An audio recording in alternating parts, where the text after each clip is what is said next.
So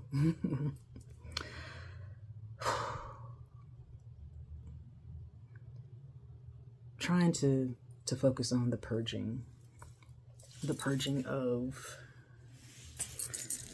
the past, But in order to purge the past, I have to spend a lot of time there. And spending time in the past right now has been very, very heartbreaking. I keep going back and forth between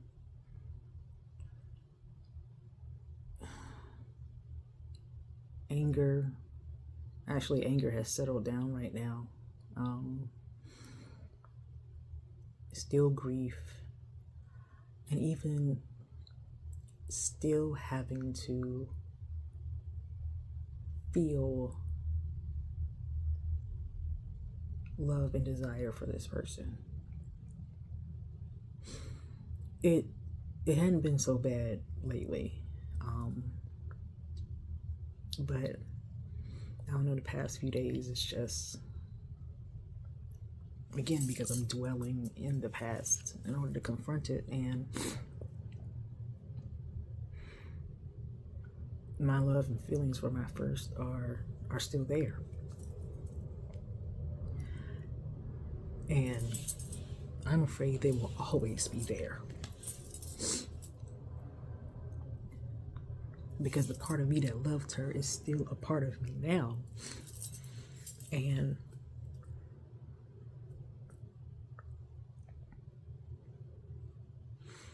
it's hard. I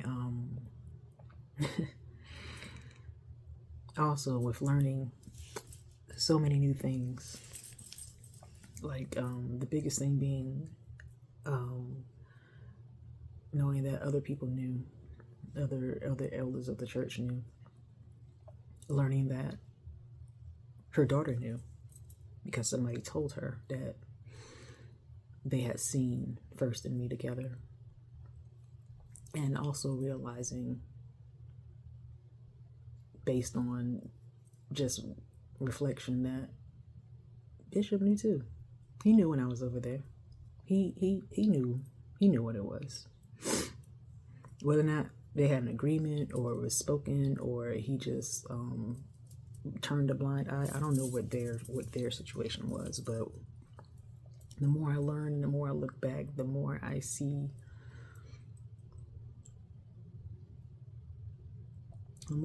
just how unreal it was. And right now I'm in this place where the unreal, the reality and my personal experience are clashing. They're bumping up against each other, because the me now that that sees more truth is also equal to the me then that loved her and wanted to be with her.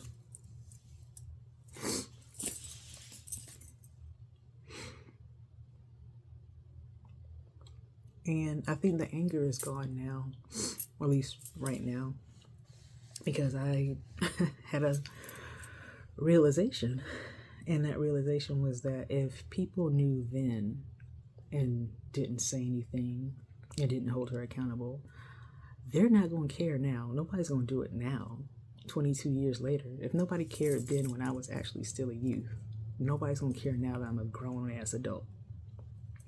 It's probably the whole, like, you just need to get over it kind of thing.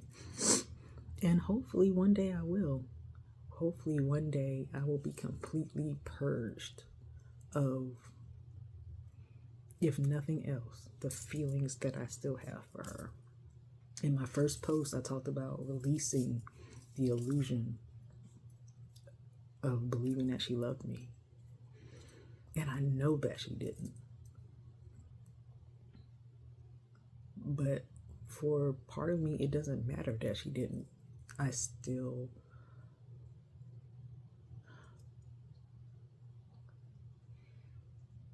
I still look back and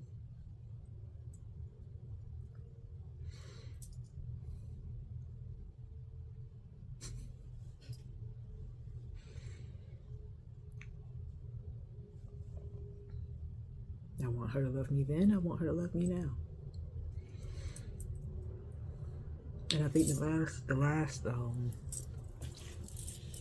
last video I made, or one of the last videos I made, I was all pissed off. This is like, hold her accountable, take her church away from her, do this, do that. And again, I've just accepted, like, that's not going to happen, because if it was, it would have.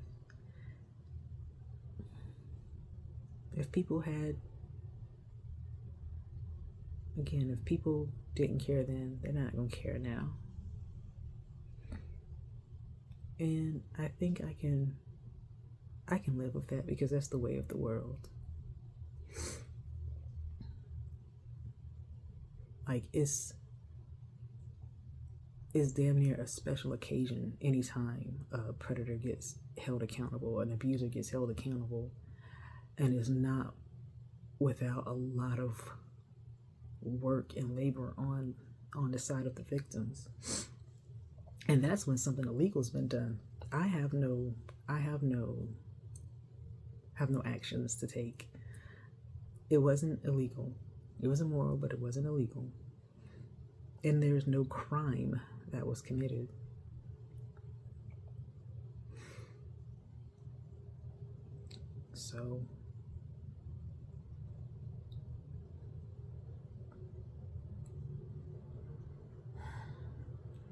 So in this moment, I think I need to say, and I don't want to say it, but I need to say that I, in this moment,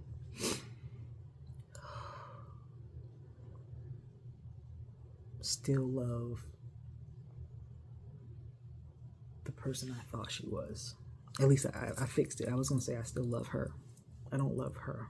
Who she is not a person I love. The person I thought she was is who I'm still trying to release from. And I don't know if I ever even will, because part of me wants to hold on to that illusion. It feels safe and comforting, and it feels like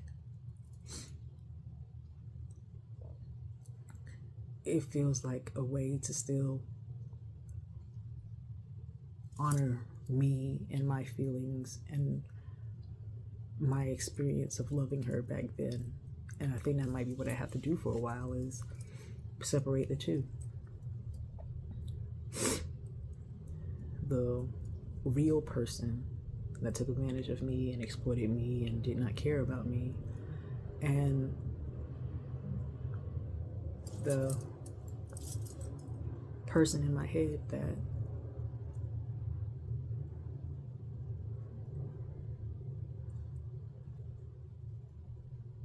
did love me in some kind of way.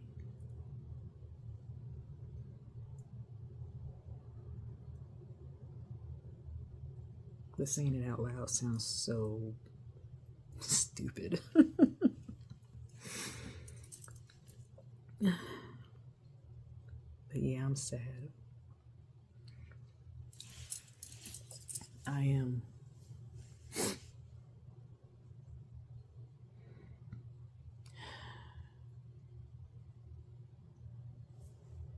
I'm sad to be in this space. I'm sad to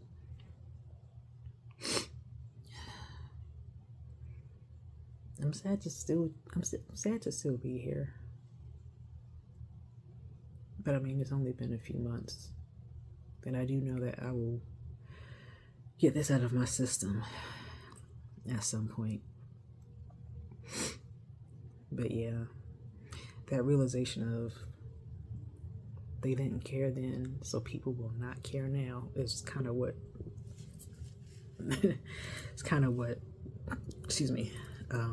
put out that flame of rage that I was feeling. And it's like so many more things make sense. So many more things make sense when I think about, oh, these people knew her daughter, her husband, likely her mother.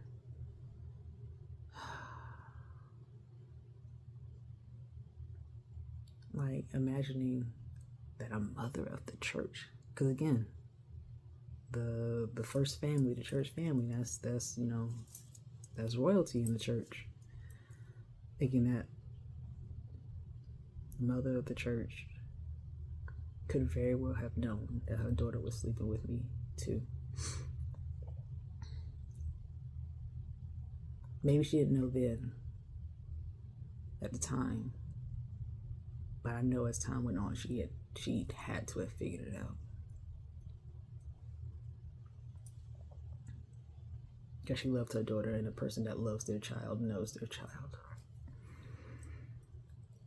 And I wonder what happened again to first in her life, who did that to her, that she did it to me. And the way I'm breaking generational curses is that, of course, I'm not doing that to anyone else. And by that, I mean not taking advantage of somebody. I know I've broken hearts. This isn't a matter of just a broken heart.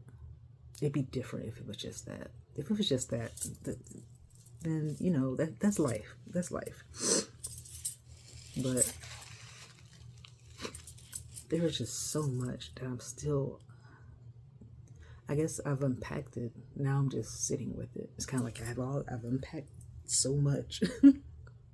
Like this, like knowing these people knew, this person knew, and then they knew and they didn't say anything.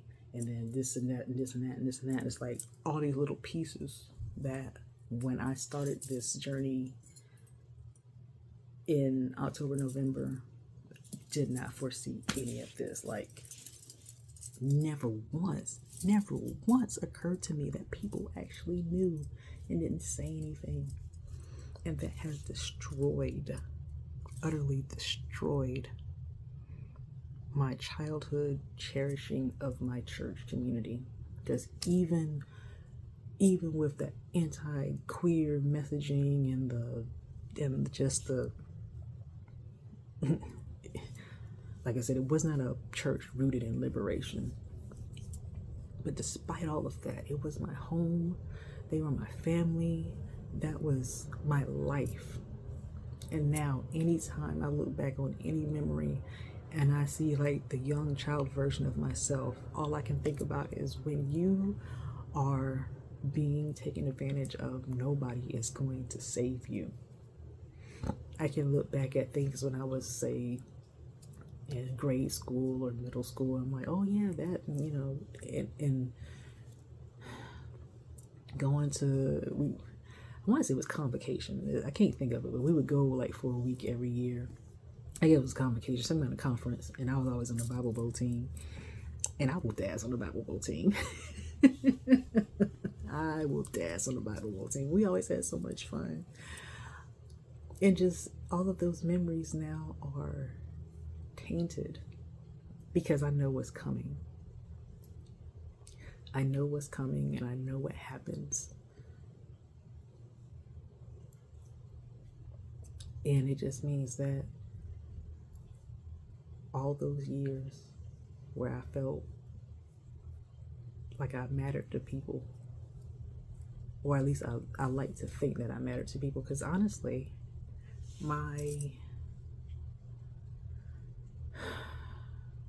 I've never really thought that I mattered to anybody.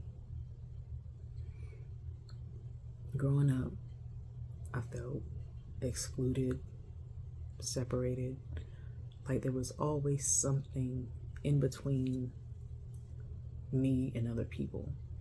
Like I'm here and here's other people I'm trying to connect to and we get so close, but there's this gap. There's always been this gap between me and everyone else, and I've always felt that. And I felt like I could disappear one day and nobody would notice. And of course, if I were to actually disappear one day, people would feel sad in the moment, but that's just because people don't like loss and people don't like death. but nobody's life would be different if I weren't here. And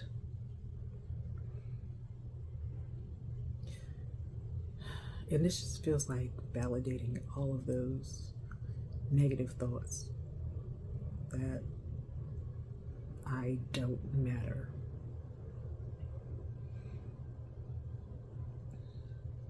I didn't matter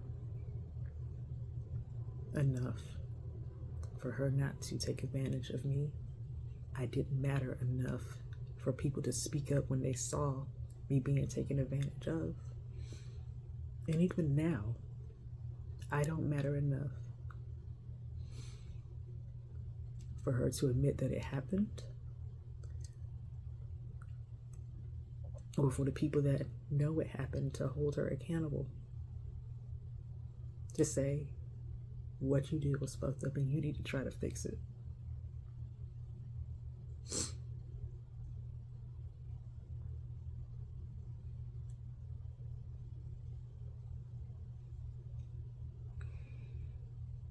And that sucks. That sucks. Because if the people you grew up with don't care about you, then people I meet in day-to-day life, like, if your core community didn't care about you, who will? And I know in my head it's not true. I do have people who care about me. I'm not single, actually. I'm partnered. We've been together since 2019. She has been so supportive and loving.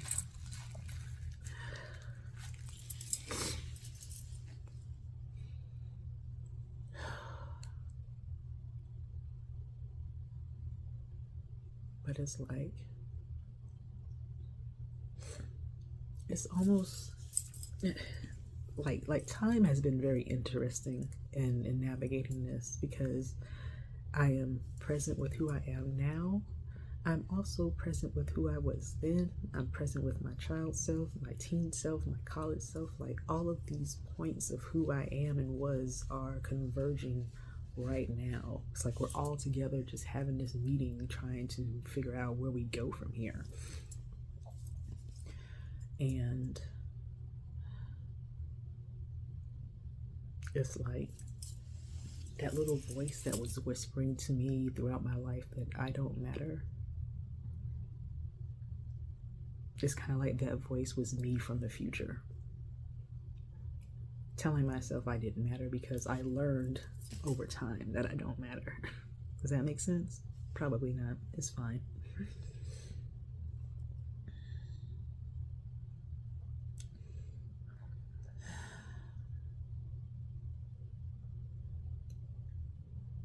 I don't know what I want from this anymore.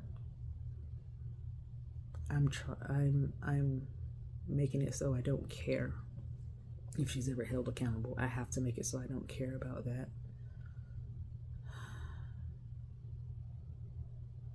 I don't know. I don't even have a reason. Like, I don't, there's no wrap up to this video. It's just been another 20 minutes of me talking. But I needed to talk. And even if nobody listens or watches or cares or whatever, I'm doing it for me. I'm doing it for me, so that's enough.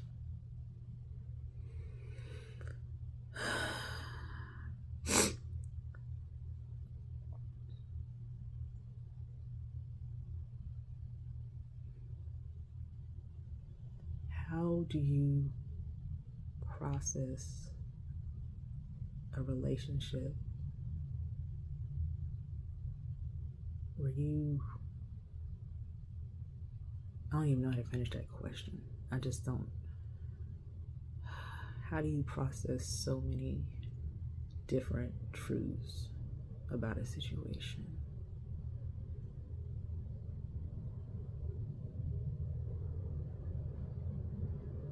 How do you process the reality and a lived experience.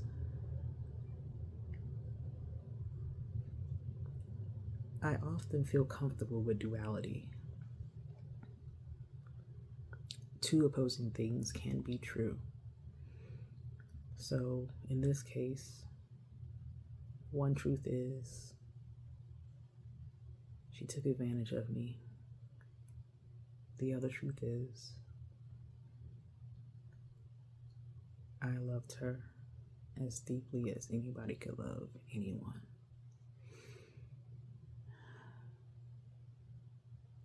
And a way to deal with the reality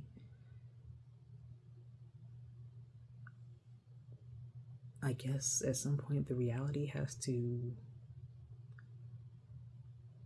swallow up the lived experience. I don't know. I'm talking in circles. My mind is tired now, so I'm just going to stop talking. Thank you for listening. Feel free to share any thoughts in the comments. Thank you.